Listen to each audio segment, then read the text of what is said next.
It's wonderful to be with you today in this beautiful place. I think I've been in Toronto before, but not outside the airport. So this is great. It's lovely to be here.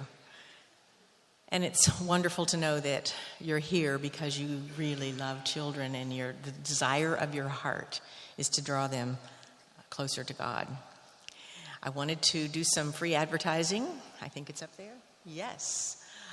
I've been part of the Children's Spirituality Conference since 2002 when we first formed, the board formed in 2002, and we had our very first Children's Spirituality Conference in Chicago, or near Chicago, in 2003, and then we had another in 2006 and 2009. It's been very international. We often have many Canadians there. We had another in 2012. We skipped 2015 and moved the venue to Lipscomb University, where I teach, in 2016, and we now call it the Children's Spirituality Summit. And then we went to every 2 years, so we had another one in 2018, and we are very busy planning the 2020 Children's Spirituality Summit. More recent years, we've had people from South Africa, Papua New Guinea, many from Australia and New Zealand, and other places around the world, certainly including Canada. But we've never had quite as many people as we have in this room right now. It's kind of amazing. It's delightful to see all of you. I hope that some of you will make your way to Nashville, and if you haven't been to Nashville, it's a pretty wonderful city. Make your way to Nashville next summer, June 8th through 10. We would love to have you there.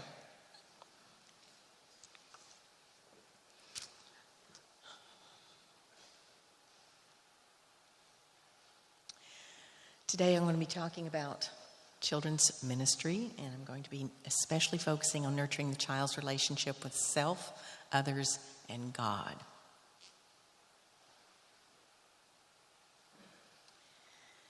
This is Emma.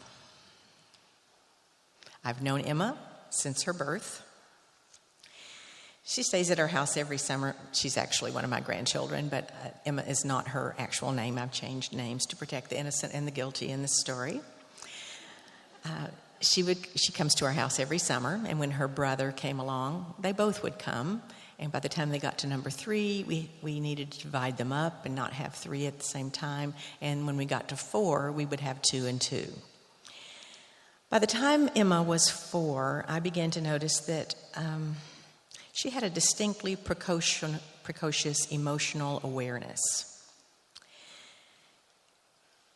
She had a surprising way of perceiving weaknesses in others and using those insights for her advantage. This quality is somewhat disturbing to see in a grandchild. And as I begin to see her especially use that gift on her younger brother, I realized I needed to have Emma with her younger brother, so I began having the first and third child, and then we would have the second and fourth child together. That worked better for our purposes. When Emma was about 6 years old, I read a book to her that opened a new world for us.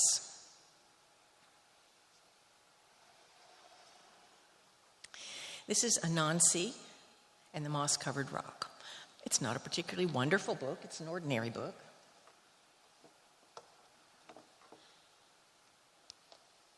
It's an ordinary book about a deceitful spider. Many tribes in Africa have Anansi stories. And this particular one is about the time that Anansi begins to trick the other animals in the jungle with a magic rock. And he tricks them out of their food. So if you notice in the first one, he's tricking the hippo. He also tricks a giraffe and a lion.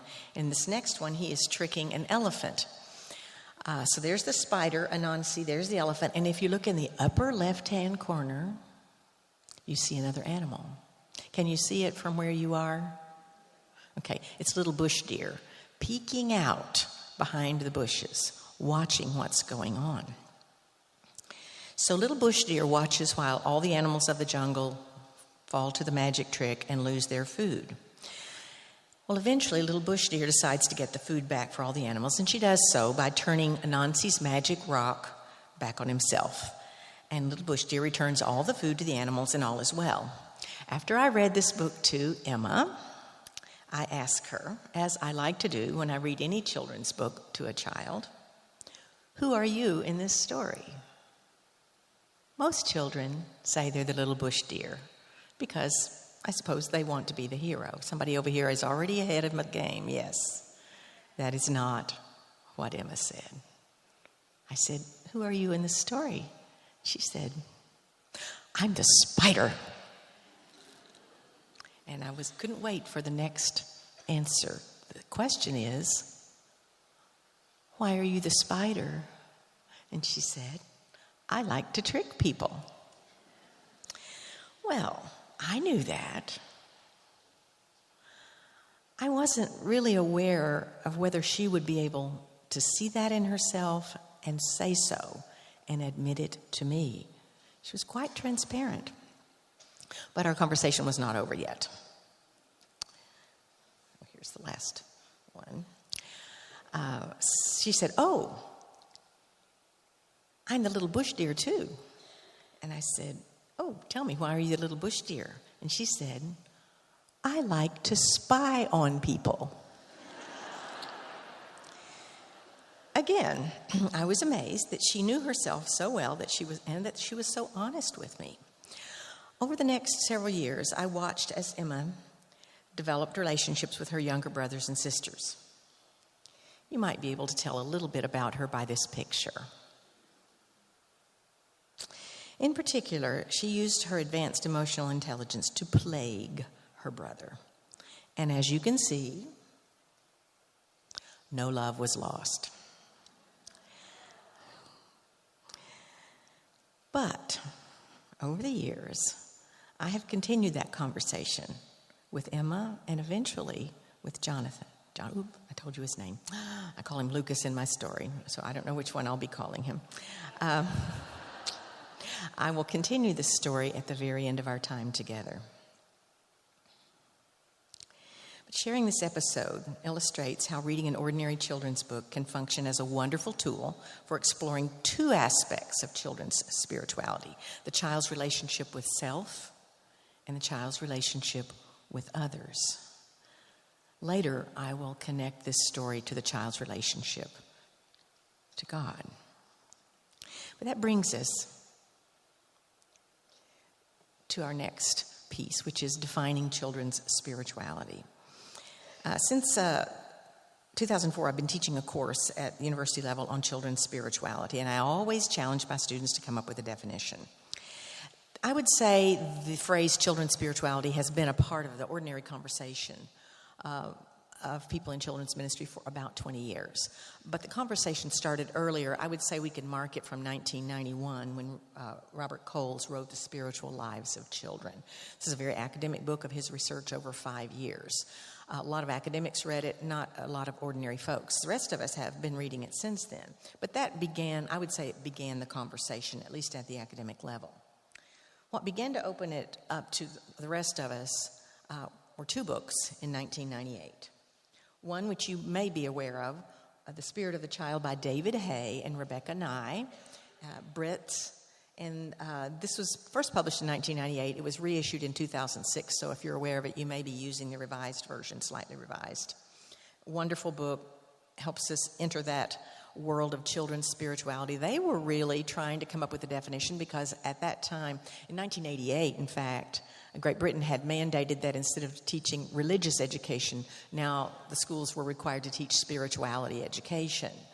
Everybody was happy for 5 minutes until they said, what's that?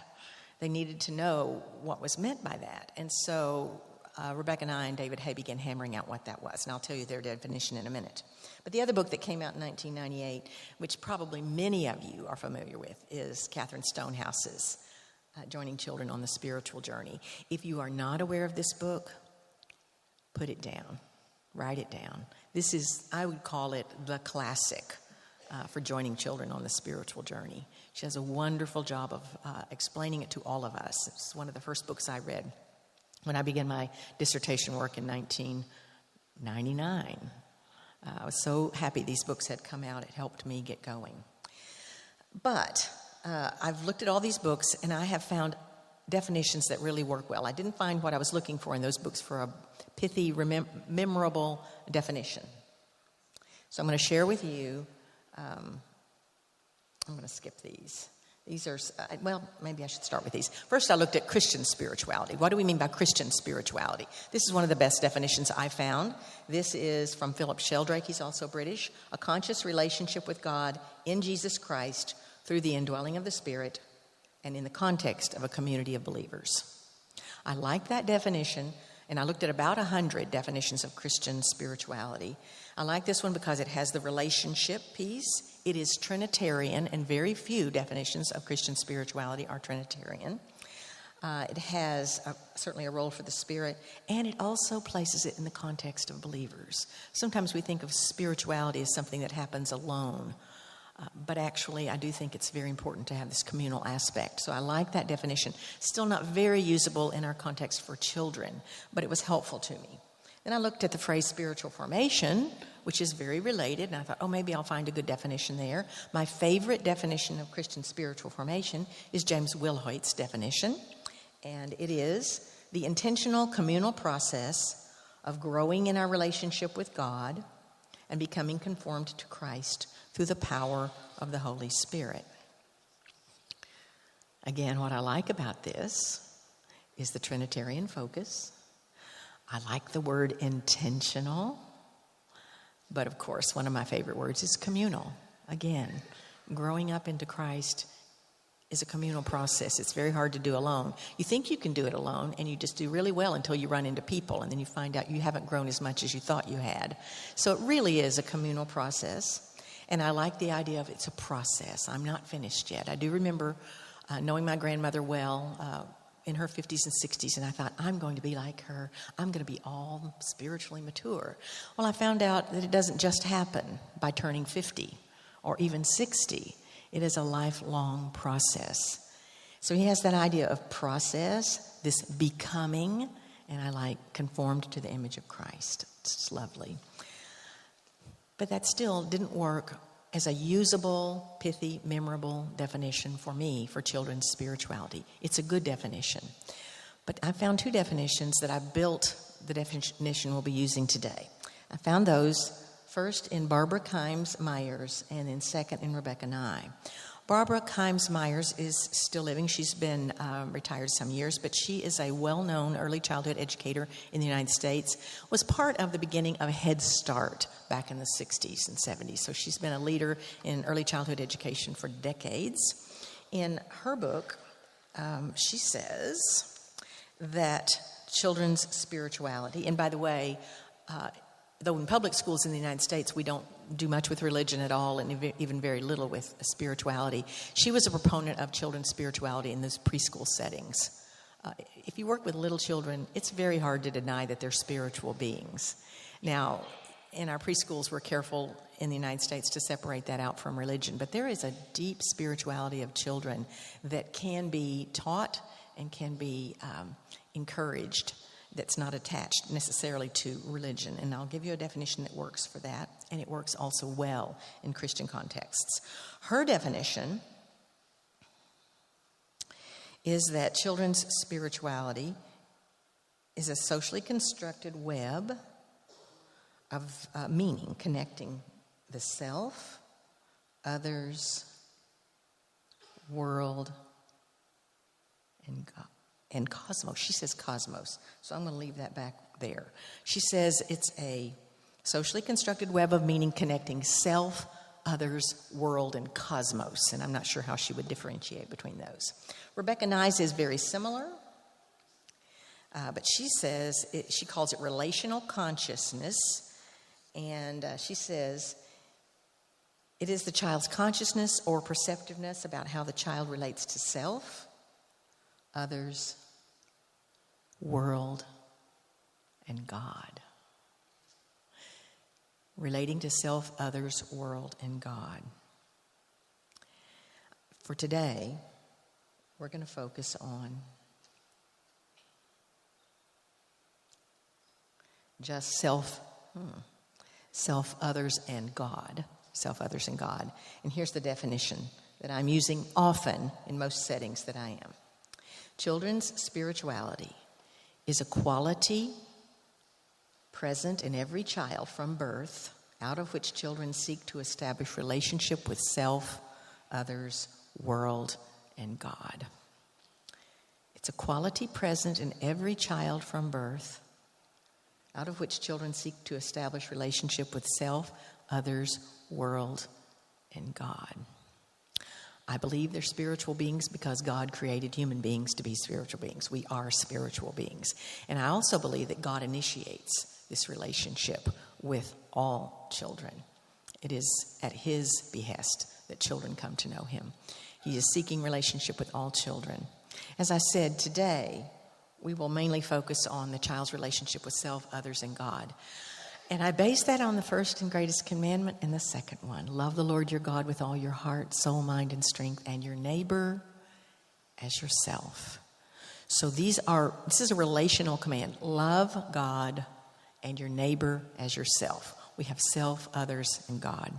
And I would say in most of my years working in children's ministry, I was most concerned about children knowing about God. I wasn't as keenly aware of the self-knowledge and the self-relationship. I was aware of the child and others relationship, except that it really related just to treating them nicely. I wasn't really as concerned with that whole relational piece. So I didn't have a deep understanding of this in all the years that I worked in children's ministry. So today, we're going to discuss how we can bring this whole children's spirituality piece into children's ministry settings. So that's where we'll kind of spend our time, and I'm hoping to make this very real for you, sharing with you what I've learned over the last 20 years, building on 20 years of work with children in Christian settings. So how can we nurture children's spirituality in children's ministry settings? A few years ago, a church asked me to come and help them hammer out or revision where they wanted to go with their children's ministry, and they wanted to begin writing curriculum to fit that. So the first question I asked them was, what do you hope for your children? What do you hope for them? What do you want for the children in this community of believers? What do you want them to know? How do you want them to eventually live? Who do you hope they will become? What do you want them to know? How do you hope they will live? Who do you want them to become? And so they worked for maybe an hour, hammering out a long list of what they wanted for their children. I'm going to share that list with you. I'll urge you not to write it down. You can make your own list. This is just for our purposes today to go on to another point. But just listen in on this list and then be overwhelmed with me when I saw it. So, this is what they want for their children. That they will believe that God is. They want them to love God, to receive Christ, to pray, to know God's story, to desire to worship God, to share Jesus with others, to grow in compassion and humility, to love their neighbor, that is, serve the poor, the hurting, the broken.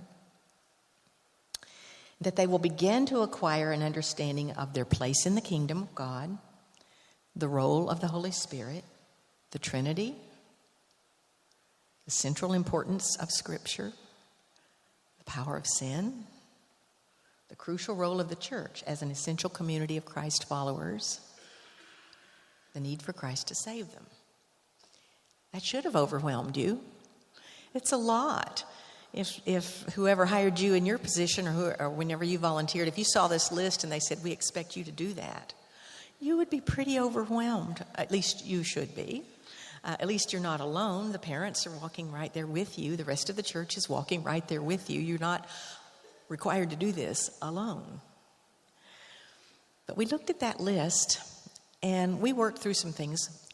But I went home from that weekend thinking, how, in my 20 years of working with children over the years, have I done this? If I wanted this for the children that I worked with, what processes, what methods, what approaches had I used to hopefully have children then who do all these things, who know all these things, who are all these things? And I thought, and I realized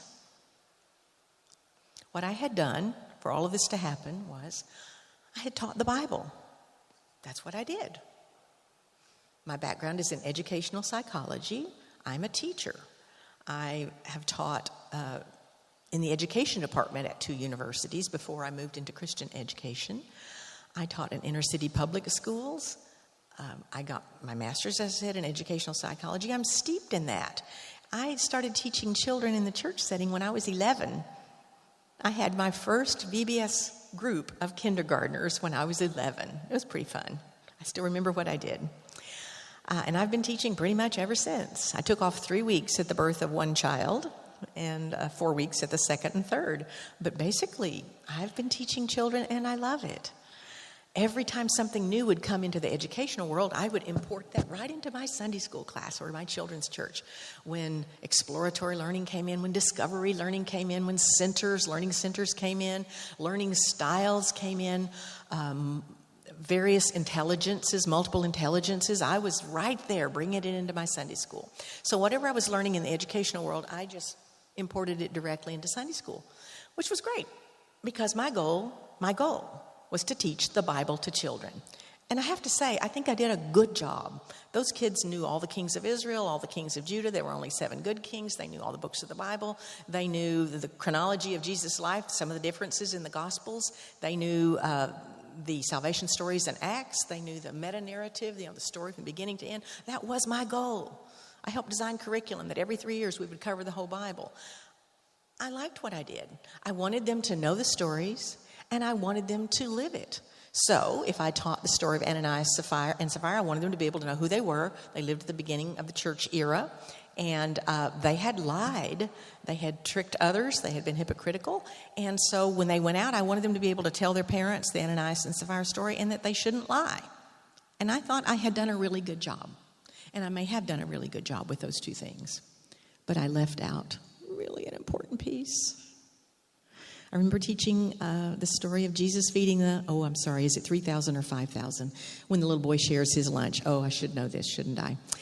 Thank you, 5,000. All right. The little boy shared his lunch. And at the end of the story, what do you want your children to be able to do when they go out? Tell the story and share. You want them to share, right? This is the goal.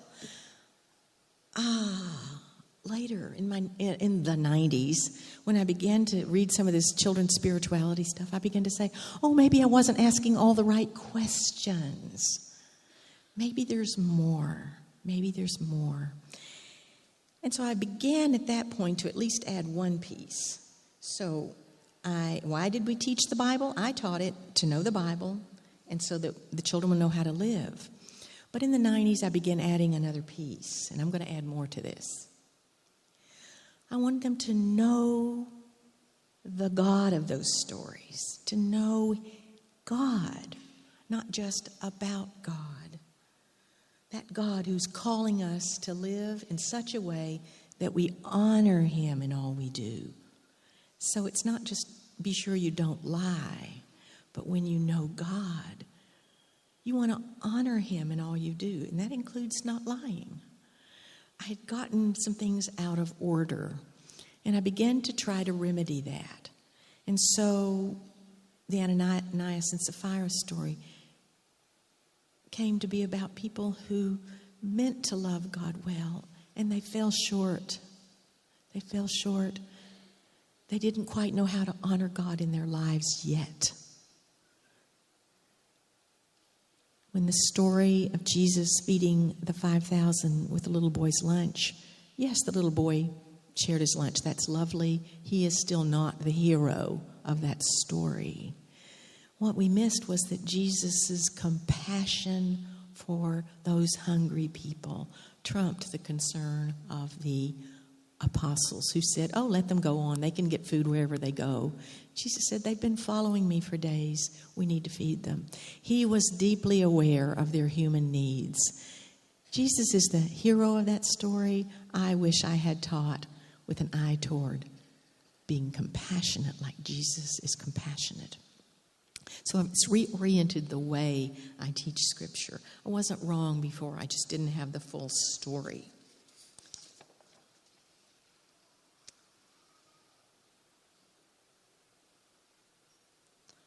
So how can we do this more fully? How can we do this more fully? I want to illustrate for you ways that we can tell the stories, not with the goal of just the information or how to live.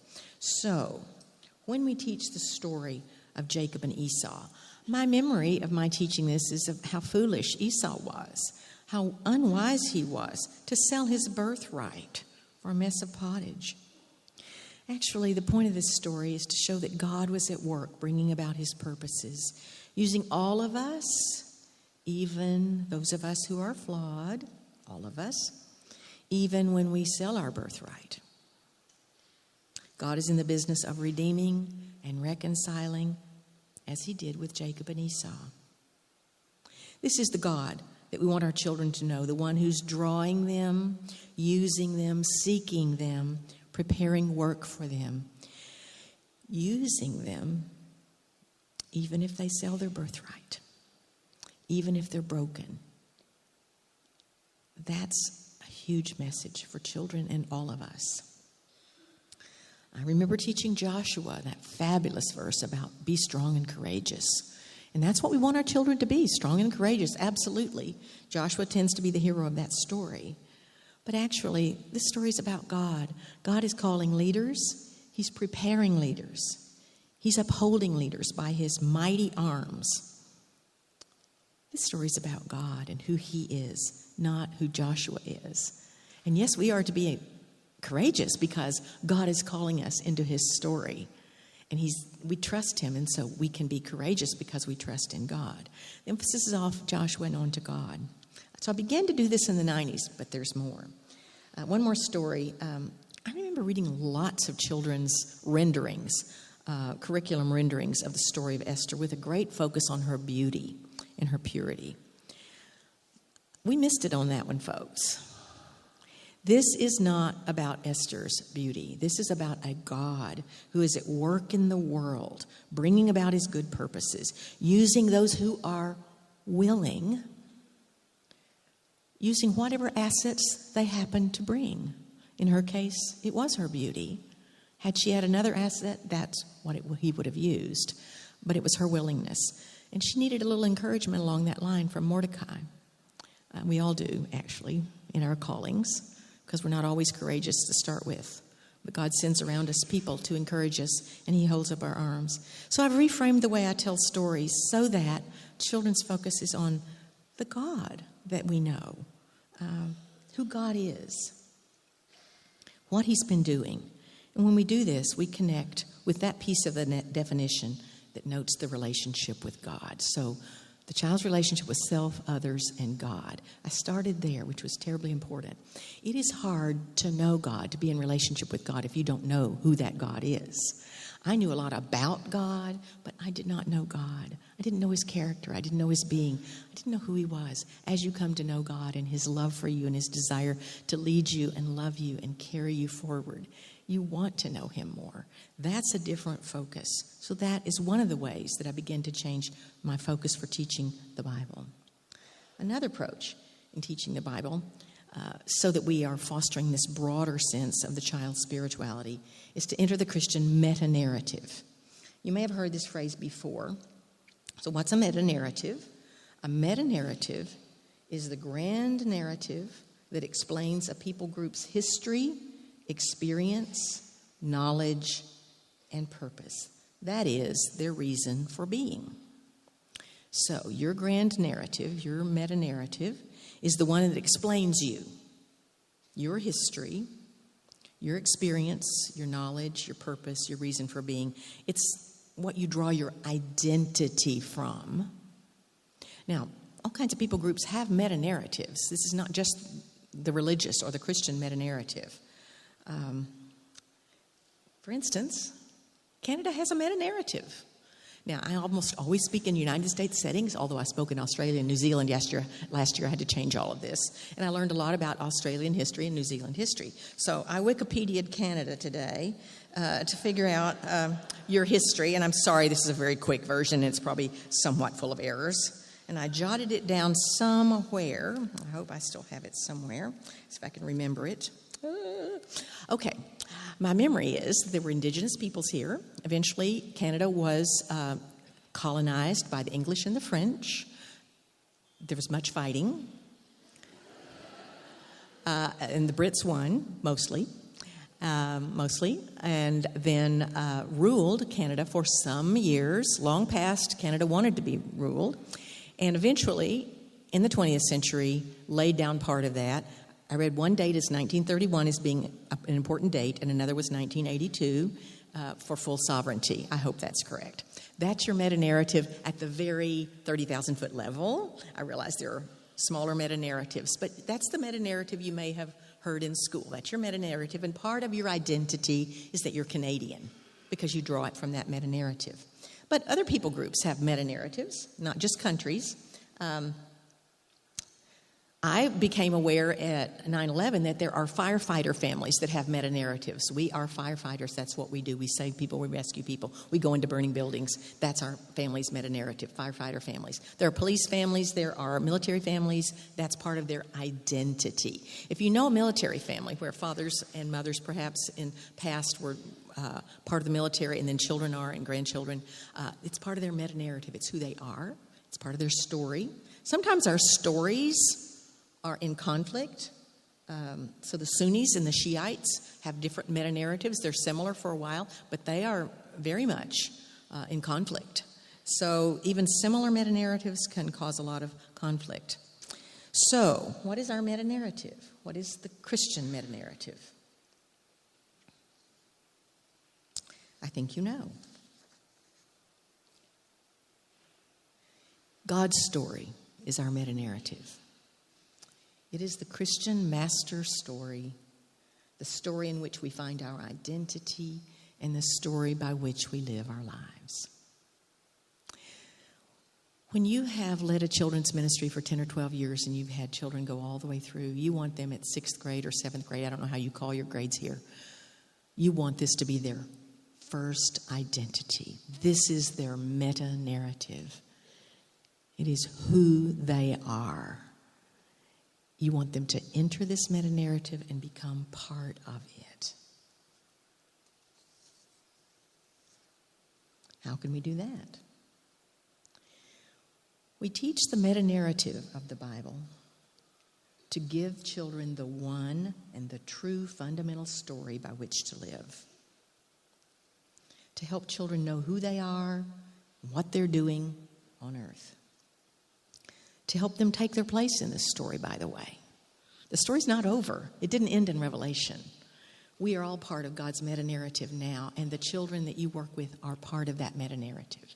A fabulous thing to do is to line children up across the room and give them, Adam and Eve and Abraham and Sarah and Jacob and Leah and various ones through Jochebed. Moses, Shiphrah and Puah, the midwives, they're part of that meta-narrative. The kings, the judges, the prophets, Mary, Jesus, Eutychus who fell out of the window. I mean, that's a way to fall into the story. I mean, did anybody get that? Oh, well, you're part of the story. All these people in Scripture were part of God's meta-narrative. But at the end of your lineup, after they've turned over their cards with all of these names, every child in the class gets a card with their own name, and they stand at the end of the line. They are part of God's meta-narrative, God's story, our story.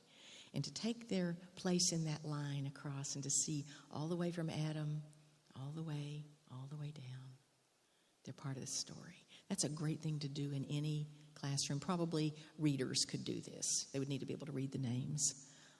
And at the end, let them say, God is calling me into his story right now. I'm helping my mom teach the 3-year-olds. I can hear a 6th grader saying that. Or I'm part of God's story now. He's calling me into his story. I'm telling one of my friends about Jesus.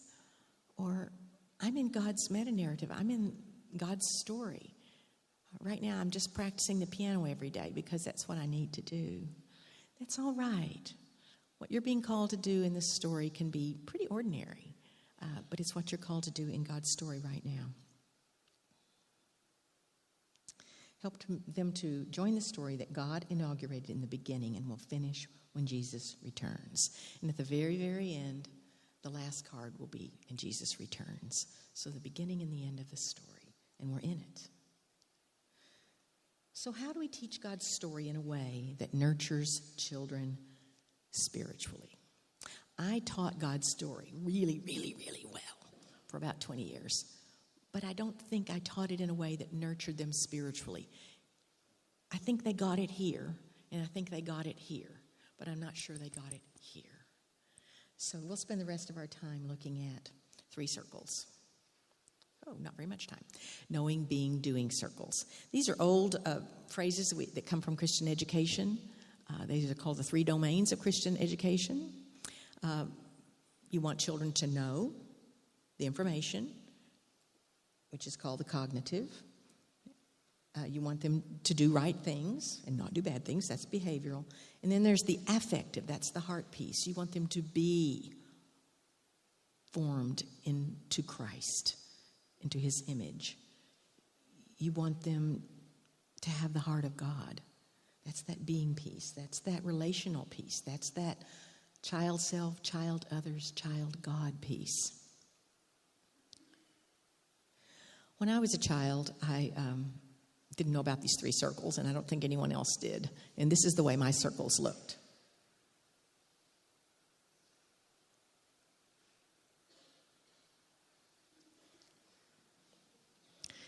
There was an enormous knowing circle, and I knew a lot by the time I was 11. There was a pretty big doing circle. I knew the things I was supposed to do and the things I wasn't supposed to do. I'm not sure I was even aware of the being circle. Surely someone talked about it, but I don't recall it. I'd like for you to take 30 seconds right now. If you have, you should have some paper in your pamphlet that they handed out to you, your booklet that has things in it. It should have a pen in it. Is that right? There's a pen in there as well.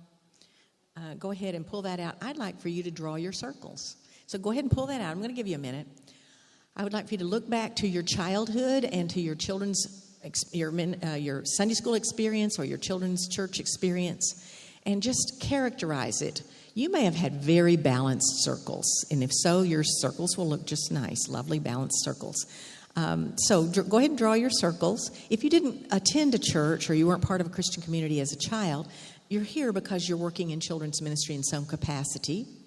So make an attempt at drawing what you hope you're doing or what you think you're doing in your children's ministry now. Are these fairly balanced circles? Those of you who are drawing your childhood circles may also draw where you are now. I'll go ahead and give you 30 seconds on that.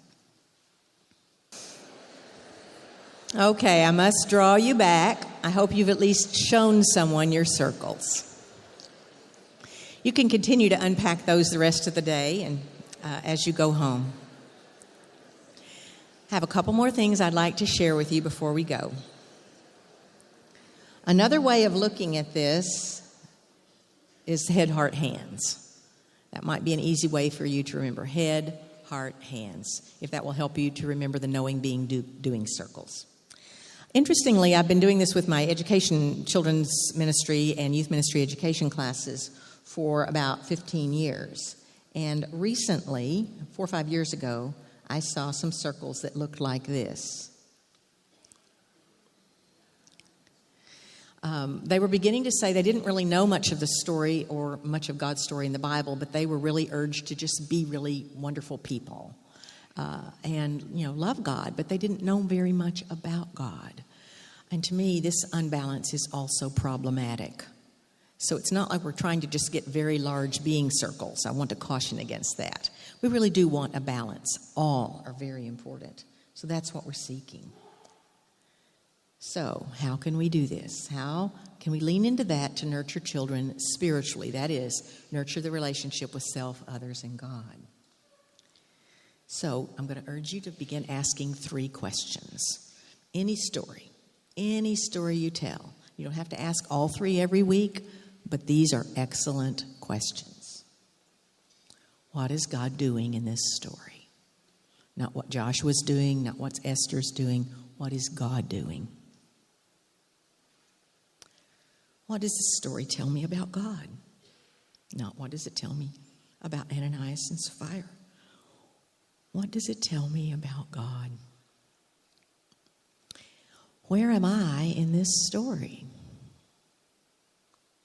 Recently, I was working with children whose parents are incarcerated.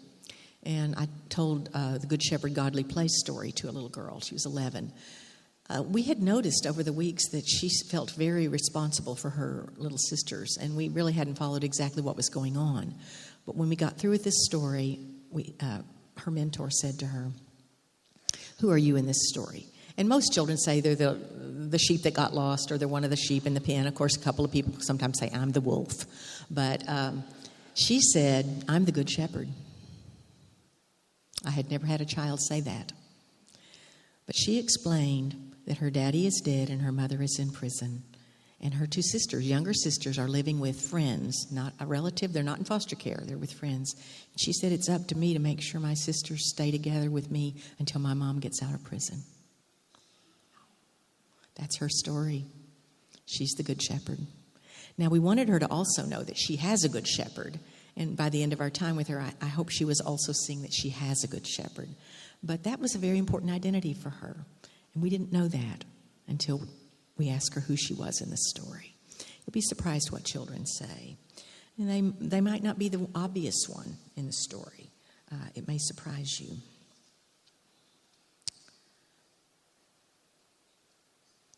Here's another story that we tell differently that helps us understand who children are.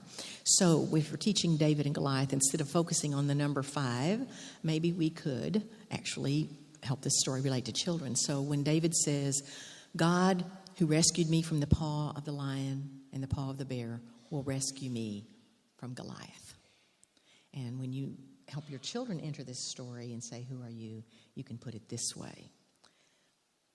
Ask the children to say, "God who delivered David from the bear and the lion and from Goliath is delivering me," would be a better way to say that, "is delivering me from," and I've had children say, "spending 12 hours a day in video games, delivering me from hatred of my mother." It's pretty scary, isn't it? Delivering me from a bully. They will enter this story if you help them. Who are you in this story? Or give them a prompt to help them. And the last thing is, in hearing their stories, to urge them and to model for them how to hear their stories. We need to let them hear our stories. When I was 11, I was feeling some pre-adolescent angst, and I remember throwing myself on the bed and, crying and saying, "Nobody loves me." And there was this hush of a moment when somehow I understood a voice to say, "You are my beloved daughter." I didn't tell anyone that. In fact, I didn't remember that until I was in my 30s. The reason is I didn't have any language for that. When I was 11, had I told anyone that, they would have gotten me psychological help. In my 30s, I was in a body of people who believed that God actually interfaces with children. And I remembered that story whole and full. It came back to me. Now I tell that story to children so that they can begin listening for that still small voice and that they will have language. I simply didn't have the language to even know how to say that. I have language now, and I want to encourage children to have language. We don't do much with dreams in the denomination I come from, but I was in a church for a while where people occasionally had dreams. The children would hear them. And one day, a little boy named Seth, whose grandfather had died in the last few weeks, shared something with us. He had been very, very close to his grandfather. There was not a father in his home. His grandfather was teaching him to golf. He was only 6, but he was teaching him to golf. His grandfather was a great golfer and was building a little putting green behind the grandfather's house so that they could learn together. And when his grandfather died, Seth was very concerned. He had lots of questions. Where's my grandpa? Is he okay? Does he miss me? What's he doing? And one night he had a dream, and he told his mother, "I dreamed that Grandpa is in heaven with Jesus, and they're playing golf." That was great comfort to him.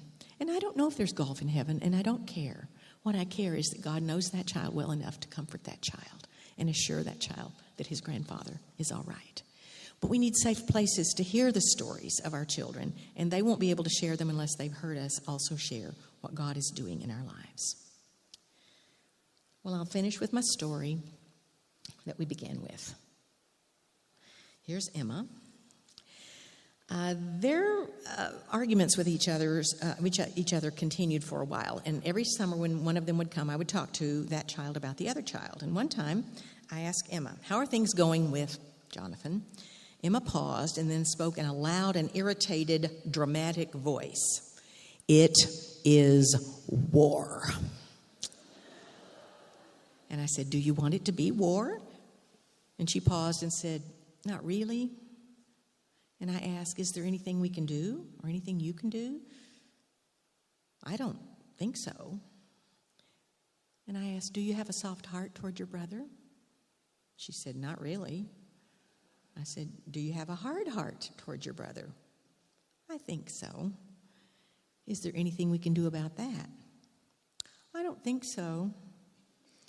"Do you think we can pray about it?" "I guess so, but I don't think it'll do any good." We did pray every night that she was with us. Not long after that, Jonathan spent a few days with us, and we talked a little bit about the relationship with Emma. I hadn't talked much with him before. He didn't really want to pray about it either, so I asked him what he would say to God if he wanted to talk to God about her. That's a clever ploy, isn't it? He said, "I would ask him, why did he stick me with such a sister?" A little hard-heartedness going on there, too. Over the years, it became relatively serious. So when we would visit, they hardly spoke to each other. Then we took them to Washington, D.C. for a week together when they were 10 and 12. And I was expecting war the whole way. But interestingly, I looked back. This is the first time I had ever addressed it with both of them together. And I was sitting in the front seat, and I turned around. And I said, "How are things going between you?" And they looked at each other with a sweet smile. And Jonathan said, "I like Sissy now." And she said, "I think we have a soft heart toward each other." Amazing moment for me. It really struck me probably harder than it did them. But it was sweet to see that. Their mom had been in a car accident, and they went on to explain, we don't have time for that anymore. Their mom had been in a car accident, and they were having to really step in and help care for their younger brother and sister. They didn't have time to fuss with each other all the time. It was pretty amazing. So I hope as you go out, you've gotten some ideas for ways to nurture a child's relationship with self, with others, and with God. I hope these illustrations will help you ask the right questions to enter in to what's going on inside a child. Every child is on a spiritual journey, and let us seek the ineffable together. Thank you very much.